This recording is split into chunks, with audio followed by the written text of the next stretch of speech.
చెవిలో పురుగు దూరిందా?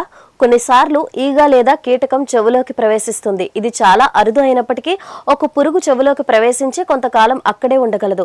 చెవిలోంచి కీటకాన్ని తొలగించడానికి అనేక మార్గాలున్నాయి, కానీ దీనికి వైద్యుని సలహా అవసరం కావచ్చు. కొందరికి నిద్రపోతున్న సమయంలో పురుగు దూరచ్చు, మరికొందరికి నడుస్తున్నప్పుడు పురుగు ఎగిరి చెవిలోకి రావచ్చు. చెవిలో పురుగు దూరితే ఏం చేయాలి?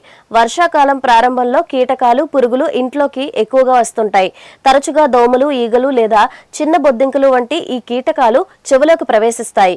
దీనివల్ల చాలా మంది కంగారు పడి వాటిని ఎలా తొలగించాలో తెలియక సతమతమవుతారు. ఈ కంగారులో చాలా మంది అగ్గిపుల్లలు, ప్లక్కర్ల వంటి వస్తువుల్ని తమ చెవుల్లోకి చొప్పించడం ప్రారంభిస్తారు. ఇది చెవి పొరను దెబ్బతీస్తుంది. ఇలా ఎప్పుడూ చేయకూడదు. చెవిలో పురుగు దూరినప్పుడు లోపల అది కదలడం, గీరడం లేదా నొప్పి రావడం వల్ల తీవ్రమైన అసౌకర్యం కలుగుతుంది. కానీ మొదటి రూల్, అస్సలు కంగారు పడకండి. వెంటనే చేయాల్సిన పనులు: చెవిలో ఏ వస్తువులు పెట్టకండి.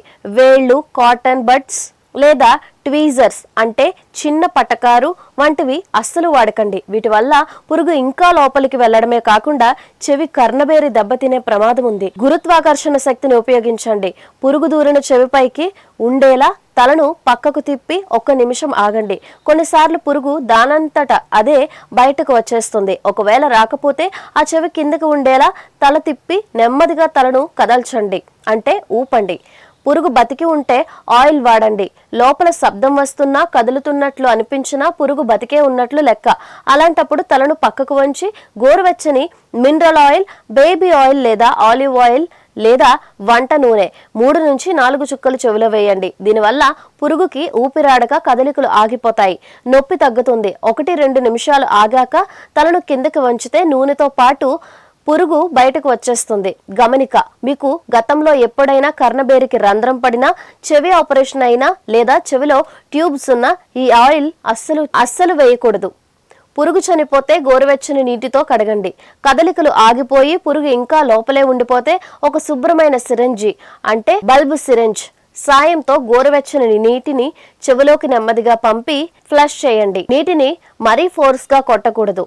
అసలు చేయకూడని పనులు: చెవి నుంచి రక్తం, చీము లేదా ఏదైనా ద్రవం కారుతున్నా, అప్పటికే తీవ్రమైన నొప్పి ఉన్నా, హఠాత్తుగా వినికిడి తగ్గినట్లు అనిపించినా చెవిలో ఎలాంటి నూనెలు, నీళ్లు పోయకూడదు.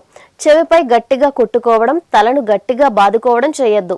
పైన చెప్పిన వాటి వల్ల పురుగు బయటకు రానప్పుడు, తీవ్రమైన నొప్పి, వాపు, రక్తం రావడం లేదా వినికిడి లోపం అనిపించినప్పుడు, మీ కర్ణబేరి బాగుందో లేదో అన్న నమ్మకం లేనప్పుడు ఈఎన్టీ నిపుణులు మైక్రోస్కోప్, సక్షన్ లేదా చిన్న పరికరాల సాయంతో కేవలం 2-3 నిమిషాల్లో ఎలాంటి నొప్పి లేకుండా సురక్షితంగా పురుగును తీసేస్తారు.